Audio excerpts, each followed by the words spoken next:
Hello viewers, welcome to our YouTube channel Agrawal Guidance. In today's topic we will discuss about the term planning. देखिए planning word आपने सुना हुआ होगा। Planning word जो है plan से कनेक्टेड है। प्लान क्या होता है? जैसे आप कोई भी किसी भी चीज को एक माइंडसेट क्रिएट करते हो कि हमें इस चीज को कैसे परफॉर्म करना है, तो उसको हम क्या बोलते हैं? प्लान बोलते हैं।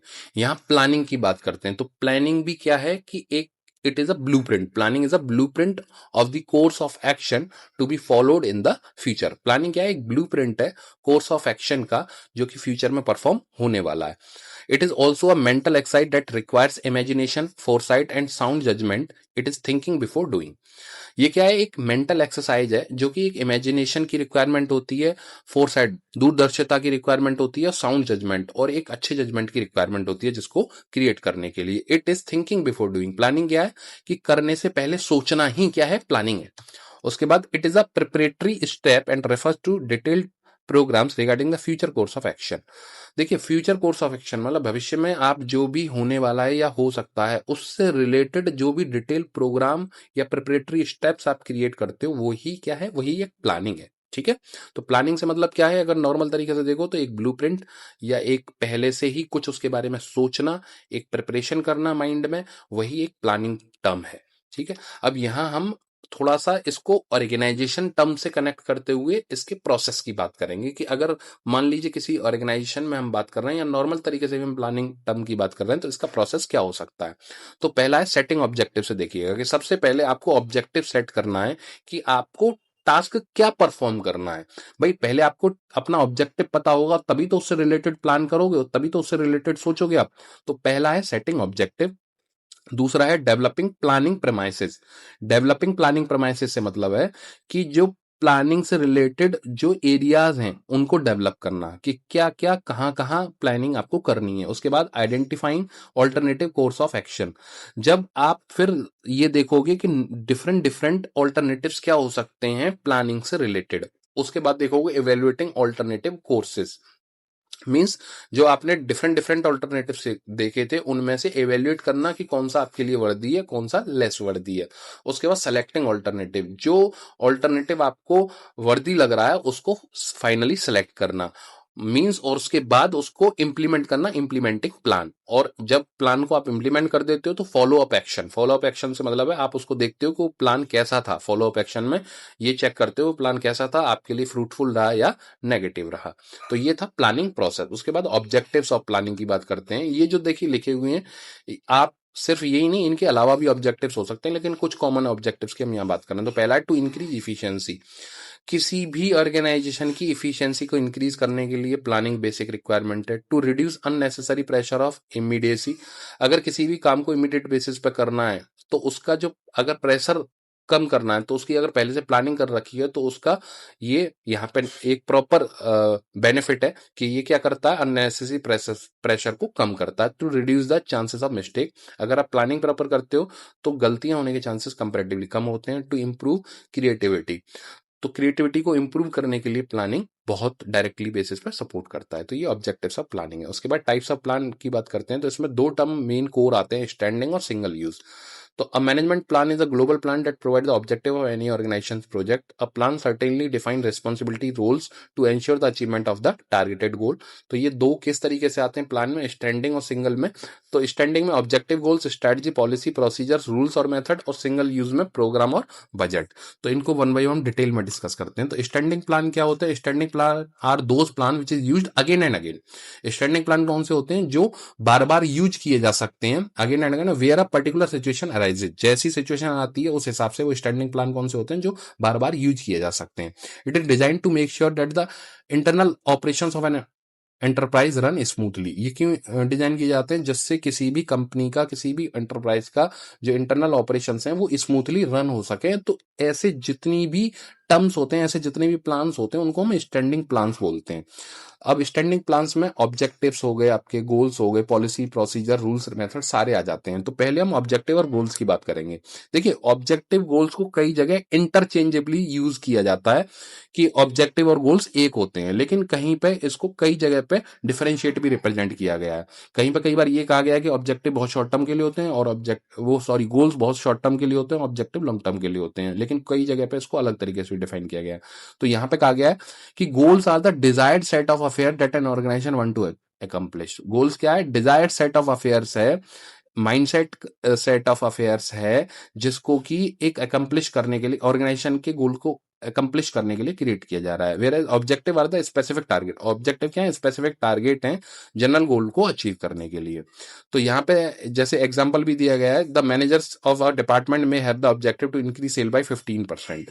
कि मान लीजिए किसी डिपार्टमेंट में 50% सेल्स को इंक्रीज करने का टारगेट दिया गया है। This become an objective of selling more unit for his employees. ये ऑब्जेक्टिव है वहां के एम्प्लॉइज को इतनी यूनिट ज्यादा बेचने के लिए। Objective refer to the purpose और एम्स।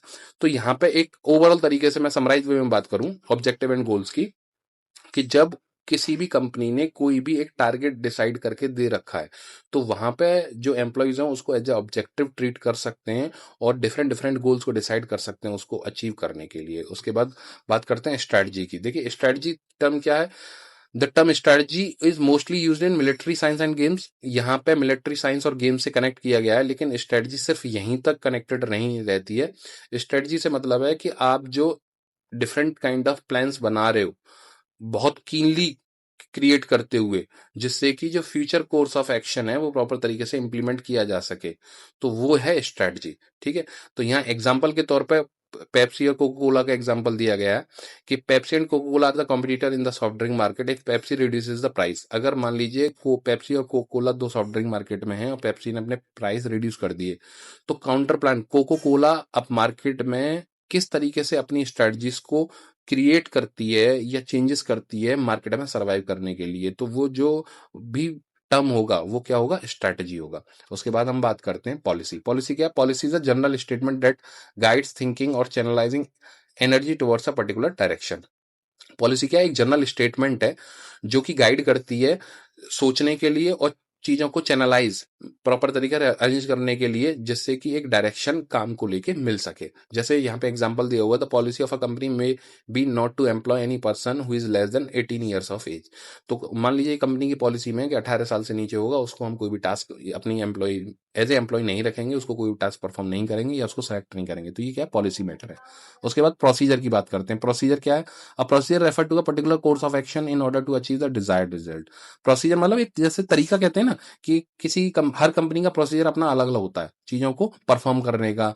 जैसे मान लीजिए अगर हम स्टॉक्स की बात कर रहे हैं, इसमें एग्जांपल भी लिखा हुआ है, एन एंटरप्राइज में have the following procedure for the purchase of goods. जैसे यहाँ पे परचेज डिपार्टमेंट की बात करी गई है, तो किसी भी कंपनी का परचेज डिपार्टमेंट का अपना एक तरीका हो सकता है सप्लायर से गुड्स परचेज करने का।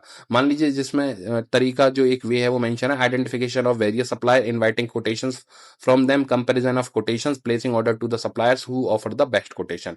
कि अगर आपको कोई भी गुड्स परचेज करने हैं तो आप डिफरेंट डिफरेंट सप्लायर्स को आइडेंटिफाई करते हो, उनको कोटेशंस उनसे इनवाइट करते हो, फिर सारे कोटेशंस को कंपेयर करते हो, फिर जो कोटेशन आपको ठीक लगता है उस सप्लायर्स को आप अपना ऑर्डर प्लेस कर देते हो बेस्ट कोटेशन पे।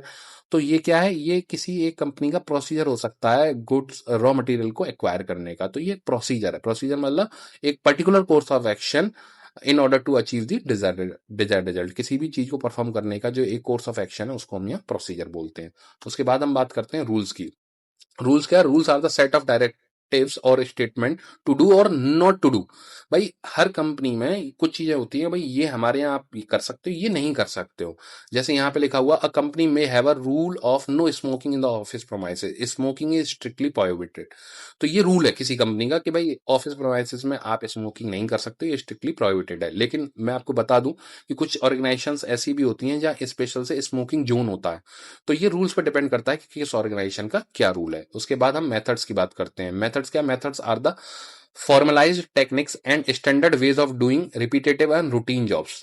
मेथड जैसे मान लीजिए किसी भी ऑर्गेनाइजेशन में जो भी कंडीशंस रिपीटेटिव वे पे परफॉर्म होती हैं, तो वहां का एक मेथड है कि भाई इस तरीके से काम आपको करना है। एग्जांपल इसमें लीफो फीफो का दिया हुआ है कि मान लीजिए कहीं भी किसी भी स्टॉक मैनेजमेंट में फीफो लीफो जो टर्म्स होते हैं, first in first out, last in first out, तो अगर वो स्टेप्स फॉलो होते हैं, वो रूल्स फॉलो होते हैं, तो वही होंगे। तो वो क्या है? वो वहां का मेथड है स्टॉक मैनेजमेंट का।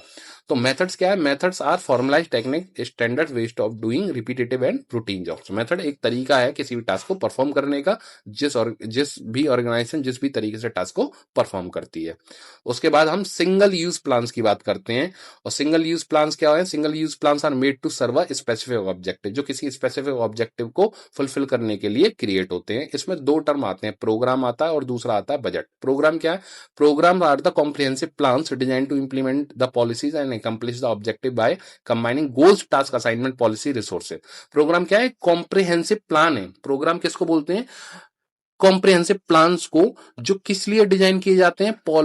पॉलिसीज और के साथ में पॉलिसीज को इंप्लीमेंट करने के लिए और ऑब्जेक्टिव के कंबाइंड गोल्स को, टास्क असाइनमेंट्स को, पॉलिसीज को प्रॉपर तरीके से इंप्लीमेंट करने के लिए।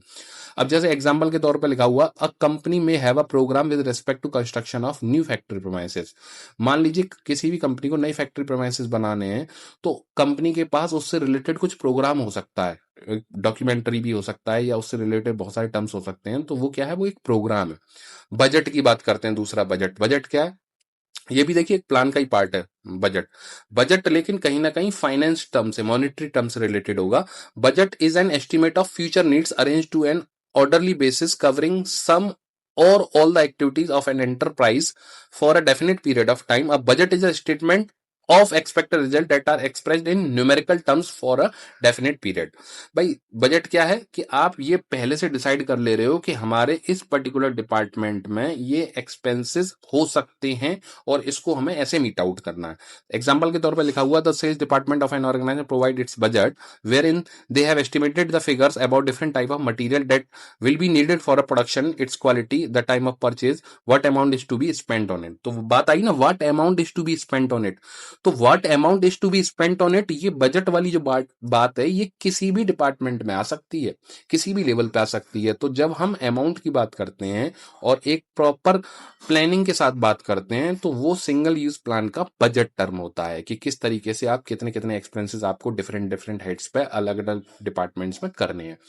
तो it is all about the different terms of planning. Thanks for watching, please like and subscribe our channel. Thank